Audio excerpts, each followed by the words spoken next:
வணக்கம் மக்களே, நீங்கள் பார்த்து கேட்குறது ஓகே கம்பெனி. நாங்கள் ஹோஸ்ட் சின்ன வயசில் ஃபங்கு விட்டு பென்சில் கிருதா வேணும் அப்படின்னு முடிவெட்டுறக்கிட்ட சொன்னால் அவன் அழகாக நம்மளுக்கு சம்மர் கட் அடிச்சுட்டு போயிடுவான். அதே மாதிரி இந்த பைபொலிக்கு எவனோ ஒருத்தன் சாப்பிட்ற பவுலை மண்டையில் கவுத்து வச்சு கட் பண்ணி விட்ட மாதிரி ஒரு வித்தியாசமான ஹேச்சரில் சுற்றிட்டு இருக்கார்ல, இவர் தான் காய் Gardner, எர்த்தோட third green lantern.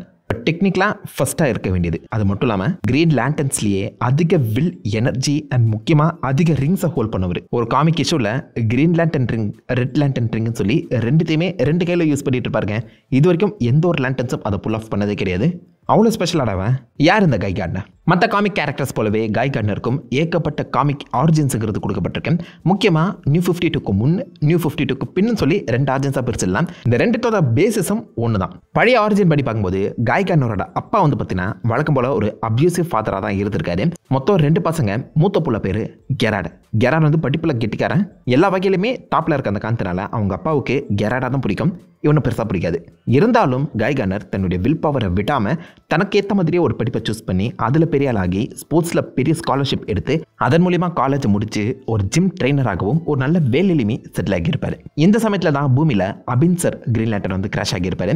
Crash ஆன அவர் சாகிற நிலைமையில் தன்னுடைய கிரீன் லேண்டன் ரிங் கிட்ட இந்த பூமியில் யாருக்கு வில் பவர் அதிகமாக இருக்குன்னு சொல்லி உடனே தேடி கொண்டு வா அப்படின்னு சொல்ல அந்த ரிங் இந்த பூமியை 2 ரவுண்ட் அடிச்சுட்டு இந்த உலகத்தில் இப்போ 2 பேர் அதிக வில் பவரோட வர்த்தியாக இருக்காங்க அப்படின்னு சொல்லி ரிப்போர்ட் பண்ணியிருக்கோம். இந்த ரிங்குக்கு வர்த்தியான அந்த 2 பேர், ஒன்று ஹால் ஜார்டன், இன்னொன்று ஆப்வியஸ்லி காய் கார்ட்னர். நான் செத்துட்டு இருக்கேன், உடனே பக்கத்தில் இருக்கவனை கூட்டிட்டு வா அப்படின்னு சொல்ல தான் அந்த ரிங் பட்டுன்னு போய் ஹால் ஜார்டனை கூட்டு வந்திருக்கோம். அவர் தான் பக்கத்தில் அப்போதைக்கு ட்ரைனிங் பண்ணிட்டு இருப்பாரு, ஃப்ளைட் ஜெட் ஓட்டிட்டு இருப்பாரு. பட் அந்த சமயத்தில் காய் கார்ட்னர் பக்கத்தில் இருந்து தான் பாசிபிளி அவர் தான் ஃபர்ஸ்ட் கிரீன் லேண்டனாவே மாறி இருக்கக்கூடும் பூமியில இருந்து. பட் பூமியில் இன்னொரு பத்தியான கேண்டிடேட் இருக்கான், இவனை சும்மா விட்டக்கூடாதுன்னு சொல்லி அந்த கார்டியன்ஸ் எல்லாருமே ஒன்றா சேர்ந்து காய் கார்ட்னரை நம்ம ஹால் ஜார்டனரை ரீப்ளேஸ் பண்ணுறா தான் பார்த்துட்டு இருந்தாங்க. ஹால் ஜார்டனுக்கு ஃபியூச்சரில் ஏதாவது ஆகி சண்டையில் செத்து போயிட்டானா அவரை ரீப்ளேஸ் பண்ணுறதுக்கு காய் கார்ட்னர் தான் இருக்கணும்னு சொல்லி அவனை தொடர்ந்து வாட்ச் பண்ணிட்டே இருந்தாங்க. நம்ம ஹால் ஜார்டனும் இவன் எந்த அளவுக்கு பெரிய அப்பாட்டேக்கிறா, ஒருவேளை என்கிட்ட அந்த ரிங் கிடைக்காம இருந்தா இவன் என்ன பண்ணிருப்பான்னு சொல்லி ஃபியூச்சரை ப்ரெடிக்ட் பண்ணக்கூடிய ஒரு ப்ராபபிலிட்டி மிஷனில் போட்டு பார்த்தா இந்த பையன் one of the best green லேண்டனாக வந்திருக்காங்க. ஸோ கண்டிப்பாக ஒரு நல்ல இன்ட்ரெஸ்டிங்கான கேண்டிடேட் தான். அவனுக்கு சப்போர்ட்டிவாக நானே இருக்கேன் அப்படின்னு சொல்லி சில சமயங்கள் ஹால் ஜார்டனே பூமிக்கு வரும்போது காய் கார்ட்னருக்கு பல இடங்களில் சப்போர்ட்டிவாக இருந்திருக்காரு. கிரீன் லேண்டன் சொல்லலாம் முடியும். இந்த சமயத்தில் பூமியில இருந்து இன்னொரு கிரீன் லேண்டன் தேவைன்னு சொல்லி புது லேண்டன் ரிங்கோட இந்த பக்கம் ஹால் ஜார்டன் நம்ம காய் கார்ட்னர் மீட் பண்ண வர அப்போதைக்கு ஒரு சின்ன ஆக்சிடென்ட்ல மாட்டிக்கிற காய் கார்ட்னர் பார்த்தீங்கன்னா படுத்த படிக்க ஆயிடுவாரு. உனக்கு லக்கிலடா அப்படின்னு சொல்லி நம்ம ஜான் ஸ்டூவர்ட்டை அடுத்த கிரீன் லேண்டனா ஹால் ஜார்டன் மாற்றிடுவார். ஜான் ஸ்டூவர்ட்டோட ரீப்ளேஸ்மெண்ட் அதுக்கப்புறம் காய் கார்ட்னர் இருக்க மாதிரியும் கதை போயிருக்கும். பட் எப்படி பார்த்தாலும் ஃபைனலி 3வது கிரீன் லேண்டனா காய் கார்ட்னர் மாற்றப்பட்டிருப்பாரு. அப்போதைக்கு செம்ம ஹெட் வெயிட்டான ஒரு ஆளுங்க, அதிகமான வில் பவர் இருக்கு. இவருடைய வில் பவருக்கு ஈக்குவலாக யாருக்கிட்டுமே இல்லைன்னு சொல்லுவாங்க. ஏன்னா அந்த அளவுக்கு தலகனமும் இவனுக்கு இருக்கு. நான் தான் கெத்து, என்னை தாண்டி எதுவுமே இல்லை அப்படின்னு நினைக்கக்கூடிய ஒரு பயங்கர இருமாப்புடைய ஒரு கேரக்டர். அதுவே அவன் வில் பவரை பூஸ்ட் பண்ணுற மாதிரி இருக்குன்னு சொல்லலாம். அண்ட் எதை பார்த்தும் பெருசாக பயப்பட மாட்டான். நானே பயம் காட்டவேண்டா, பயத்துக்கே பயமா அப்படின்னு சொல்லக்கூடிய ஒரு கேரக்டர். அதனாலேயே ஒரு கடத்தில் எல்லோ லேண்டன் ரிங் இவனை சூஸ் பண்ணுற மாதிரி காமிக்கப்பட்டிருக்கும். கிரீன் லேண்டனா இருக்க அந்த சமயத்திலேயே எல்லோ லேண்டனாவும் இவர் மாதிரி இருக்காரு. பட் மற்ற நிறைய கிரீன் லேண்டன்ஸ்குள்ள இவர் மறைஞ்சு போயிட்டாருன்னு சொல்லி இவருக்கு என்ன ஒரு இன்ட்ரெஸ்டிங்கான ஏலியன் ஆரிஜின் வேற கொடுத்துருப்பாங்க, வல்டேரியன்ஸ் சொல்லி. இவருடைய அம்மா வந்து பார்த்தீங்கன்னா பார்ட் ஏலியன் குரூப் வல்டேரியன் சார்ந்தவங்களாம். சொன்னால இவன் பார்ட் ஹியூமன் பார்ட் வல்டேரியன் சொல்லுவாங்க. இந்த வல்டேரியன்ஸ் வந்து பார்த்தீங்கன்னா ஷேப் ஷிஃப்ட் பண்ண முடியும், அவங்க கைகளே வெப்பன்ஸாக மாற்ற முடியும். பட் நடுவில் இந்த ஆரிஜின் பெருசாக நிறைய பேருக்கு கன்ஃபியூஷன் ஏற்படுத்துதுன்னு சொல்லி நியூ 52 காமிக் இஷ்யூல இருந்து காய் கார்ட்னருக்கு வித்தியாசமான ஆரிஜின் கொடுத்தாங்க. இந்த ஆரிஜின் தான் இப்போ வரைக்குமே நல்லா சின்னிக்குது. அதன்படி இவங்க அப்பா எபினேசர் கார்ட்னர், அம்மா கில்லியன் கார்ட்னர், இவங்களுக்கு 3 பசங்க. அண்ணன் ஜெராட், 2வதா காய் கார்ட்னர், 3வதா குளோரியா கார்ட்னர் சிஸ்டர். இதில் ஸ்பெஷல் என்னன்னு கேட்டிங்கன்னா, இந்த கார்ட்னர் ஃபேமிலி இருக்காங்களே, அப்பா தாத்தான்னு சொல்லி இவங்க எல்லாருமே போலீஸ் குடும்பம். நாட்டுக்கு சேவை செய்யணும்னு சொல்லி போலீஸாக மாறினவங்க. குடும்பமே போலீஸ் குடும்பம் அப்படின்னு சொல்லலாம். ஸோ அவங்க அப்பா ஒரு கட்டத்தில் இந்த மாதிரி தெரியாதனமாக ஒரு ஷூட் அவுட்டுக்கு நடுவில் மாட்டிக்க அவர் கால் அடிபட்டோம். ஸோ போலீஸ்லேருந்து ரிட்டையர் ஆயிடுவார். அவருடைய பசங்களை போலீஸாக வளர்க்க ட்ரை பண்ணுவார். கெராட் வழக்கம் போல சுட்டி பையன், நல்லா படிக்கிறவன், எடுத்தோடனே பக்காவாக போலீஸாக சூஸ் ஆயிடுறான். இந்த செகண்ட் காய் கார்ட்னரும் போலீஸாக செலக்ட் ஆனவன் தான். ஆல்மோஸ்ட் லைக் 3 வருஷங்கள் கிட்ட போலீஸாவே ஒர்க்கும் பண்ணியிருக்கான். ஒரு கட்டத்தில் சூசைட் பாம்பரை தடுக்க போறேன்னு சொல்லி தெரியாதனமாக ஒரு சின்ன ஷூட் அவுட்ல பக்கத்தில் இருக்க இன்னசென்ஸ் செத்துருவாங்க. தெரியாம தான் நடந்திருக்கும், வேணும்னே காய் கார்ட்னர் பண்ணியிருக்க மாட்டாரு. பட் இருந்தாலும் அந்த போலீஸ் டிபார்ட்மெண்ட் இவனை டிஸ்மிஸ் பண்ணியிருப்பாங்க. ஸோ போலீஸாக இருந்து டிஸ்மிஸ் ஆனவன் 3வதா இருந்த அவனுடைய தங்கச்சி குளோரியா கார்ட்னரும் போலீஸாக மாறினவன். அவளுடைய அந்த கிராஜுவேஷன் ஃபங்க்ஷனில் தான் ஃபர்ஸ்ட் நம்ம காய் கார்ட்னரே பார்த்துருப்பாங்க. யோசிச்சு பாருங்க. சுற்றி இருக்கவங்க எல்லாருமே செலிப்ரேட் பண்ணிட்டு இருக்கேன். அவங்க அப்பாவுக்கு காய் கார்ட்னர் மேலே ஒரு சின்ன விருப்பம் இருக்க தான் செய்யும். ஏன்னா போலீஸ் குடும்பத்துக்கே ஒரு இழுக்க கொண்டு வந்துட்டான்ல, அசிங்கத்தை கொண்டு வந்துட்டான். இந்த போலீஸ்லேருந்து டிஸ்மிஸ் ஆக்கப்பட்டவன் அப்படிங்கிற ஒரு பேரை கொண்டு வந்துட்டான். அதனால நீ புள்ளையே இல்லடா அப்படின்னு சொல்லி நிறைய இடங்கள் இவங்க 2 பேருக்குமே சண்டை வந்திருக்கு. ஒரு முறை வழக்கம் போல தான் இவங்க வந்து நான் போலீஸ் தான், போலீஸ் இல்லை அப்படின்னு சொல்லி சண்டை போட்டுட்டு இருக்க அந்த சமயத்தில் அவங்க அப்பா வீட்டில் இருந்த போலீஸ் ஸ்கேனர் மூலியமா கெராட் அவங்க அண்ணன் ஒரு ஷூட் அவுட்டுக்கு நடுவில் மாட்டிக்கிட்டான் அப்படிங்கிற ஒரு இன்ஃபர்மேஷன் கிடைக்குது. ஒரு கேங்குக்கும் அதுக்கப்புறம் போலீஸுக்கும் ஷூட் அவுட், மிகப்பெரிய ஷூட் அவுட். அங்கே அண்ணாக்கு அடிபட்டுது. அந்த போலீஸ்காரில் இருக்க மற்றவங்க எல்லாருமே செத்து போயிட்டாங்க.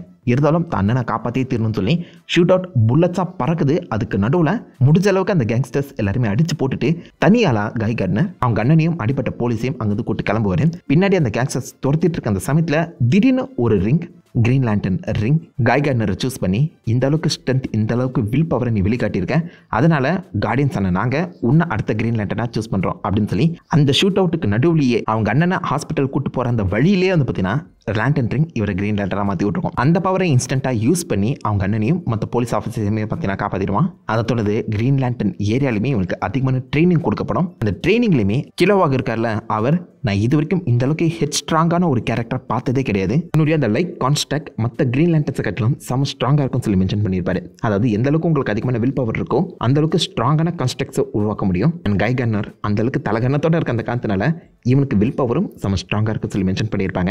காய் கார்ட்னர் மற்ற கிரீன் லேண்டன்ஸ் போல நான் இருக்க விரும்பலை, எனக்குன்னு ஒரு புது சூட்டை நான் உருவாக்கிக்கிறேன் அப்படின்னு சொல்லி தன்னுடைய அந்த போலீஸ் சூட்டை இன்ஸ்பயர் பண்ண ஒரு சூட்டாக அந்த கிரீன் லேண்டன் சூட்டை மாட்டிப்பாரு. அதனால தான் மற்ற லேண்டன்ஸை காட்டிலும் காய் கார்ட்னரோட சூட் முதலுக்கு ஒரு பெஸ்ட் போட்ட மாதிரி இருக்கும், போலீஸ் ஃபர்ஸ்ட். அது அங்கே தான் நம்ம ஹால் ஜார்டனையுமே அவர் மீட் பண்ணுற மாதிரி காமிக்கப்பட்டிருக்கோம். இது புது ஆரிஜின். ஸோ ரெண்டுத்திலுமே கிட்டத்தட்ட அப்பா மேலே இருக்க அந்த காண்டில் தன்னை ப்ரூவ் பண்ணிக்கணும்னு சொல்லி மாற்றப்பட்ட ஒரு கேரக்டர் தான் காய் கார்ட்னர் ரெப்ரசென்ட் பண்ணியிருப்பாங்க. அண்ட் ரெண்டு இட்ரேஷன்லையுமே சம அதிக வில் பவர் கொண்ட ஒரு கேரக்டராகவும் அவரை காமிச்சிருப்பாங்க. பட் இந்த சமயத்தில் அவருக்கு வில் பவர் எந்த அளவுக்கு அதிகமாக இருக்கோ அதுக்கு ஈக்குவலான கோபமும் வருங்க. ரொம்பவே ஷார்ட் டெம்பர்ட், ஷார்ட் ஃபியூசன் வேற சொல்லுவாங்க சில இடத்துல. அண்ட் எந்த அளவுக்கு நீங்கள் கோவப்படுறீங்களோ அவ்வளோ சீக்கிரம் ரெட் லேண்டன் உங்களை தேடி வந்துடுவாங்க. ஸோ அந்த வகையில் கிரீன் லேண்டன்ஸ் பிளானட்டை பிளாக் லேண்டன்ஸ் அட்டாக் பண்ணுற சமயத்தில் தெரியாதனமாக நடுவில் கைல் செத்துருவார். கைலும் one of the green lantern. கையிலும் நம்ம காய் கார்ட்னரும் பெஸ்ட் ஃப்ரெண்ட்ஸாக இருக்க அந்த சமயத்தில் என் நண்பனையும் கொண்டுட்டீங்களா, உங்களை விட மாட்டேன்டா அப்படின்னு சொல்லி எல்லா பிளாக் லேண்டனுமே தன் கிரீன் லேண்டன் ரிங்கை வச்சு போட்டு பொழந்து கட்டுவார். அவரை அப்போதைக்கு பயங்கர கோவத்தோட இந்த ஒரு அதிக ரீச்சை வெளிப்படுத்தின சமயத்தில் ரெட் லேண்டன் ரிங் இவரை தேடி சூஸ் பண்ணியிருக்கோங்க. ஐ மீன் அந்த ஒரு காமிக் இஷ்யூவில் கிரீன் லேண்டனாகவும் ரெட் லேண்டனாகவும் கலந்துருப்பார் இந்த மனுஷன். ரெண்டு ரிங்கையுமே கண்ட்ரோல் பண்ணிட்டு இருப்பாரு, வேறு லெவலில் இருக்கும். அதே மாதிரி அந்த ரெட் லேண்டன் ரிங் உங்களை சூஸ் பண்ணிச்சுன்னு வச்சுக்கோங்களேன், ரிங்கை கழட்டு போது நீங்கள் செத்துடுவீங்க. ஏன்னா உங்கள் பிளட் பாயில் ஆகிடும், மோர் லைக் உங்கள் மொத்த உடம்பே கரப்ட் ஆகிடும்னு அர்த்தம். ஸோ நீங்கள் ஒன்று ரெட் லேண்டன் ரிங்கை போட்டுக்கிட்டே இருக்கணும், கழட்டவே முடியாது. நம்ம காய் கார்ட்னர் மட்டும்தான் 2 முறை இந்த ரெட் லேண்டன் ரிங்கை போட்டு கம்ப்ளீட்டாக அதோடைய ஃபுல் பவரை யூஸ் பண்ணி கழட்டவும் செஞ்சுருக்காரு. இது வரைக்கும் எனக்கு தெரிஞ்ச காமிக்கில் அது யாரும் பண்ண மாதிரியே தெரியலங்க. ரெட் லேண்டன் ரிங்கை போட்டு சர்வைவ் ஆகிறதே பெரிய விஷயம். பட் காய் கார்ட்னர் 2 முறை அதோடைய ஃபுல் பவரை யூஸ் பண்ணி கழட்டவும் செஞ்சுருக்காரு, which makes him so special. But எவ்வளோ தான் ஸ்பெஷலாக இருந்தாலும் பேட்மேன் கிட்ட பல இடங்களில் மொக்க வாங்கியிருக்காரு. முக்கியமாக ஜஸ்டிஸ் லீக் இஷ்யூ 1லேயே இந்த இவ்வளோ பவர்ஃபுல்லான இவ்வளோ சூப்பர் ஹீரோஸ் இருக்கக்கூடிய இந்த டீமுக்கு யார் பவரே இல்லாத நீ லீடரா அப்படிலாம் இருக்கக்கூடாது, நான் தான் பர்ஃபெக்டான லீடராக இருப்பேன்னு சொல்லி வாய் உதார் விட்டு சுற்றிட்டு இருப்பாரா பேட்மேனு. அப்படியாப்பா இதுக்கு பதில் சொல்லு அப்படின்னு ஒரே பஞ்சில் காய் கார்ட்னரை அடித்து நொறுக்கிட்டாங்க போயிடுவாருங்க. ஒரே பஞ்சு. அந்த காமிக் இஷ்யூலே பார்த்தீங்கன்னா சுற்றி இருக்க ப்ளூ பீட்டில்ஸ் அதான் எல்லாருமே ஒரு பஞ்சில் நோத்திட்டான் பாடுறா, ஒரு பஞ்சுன்னு சொல்லி பேட்மேனை 1 பஞ்ச் மேனாவே மாற்றி விட்ருவாங்க. காய் கார்ட்னருக்கு அதுக்கப்புறம் செம்ம அசிங்கமாக போயிடும்.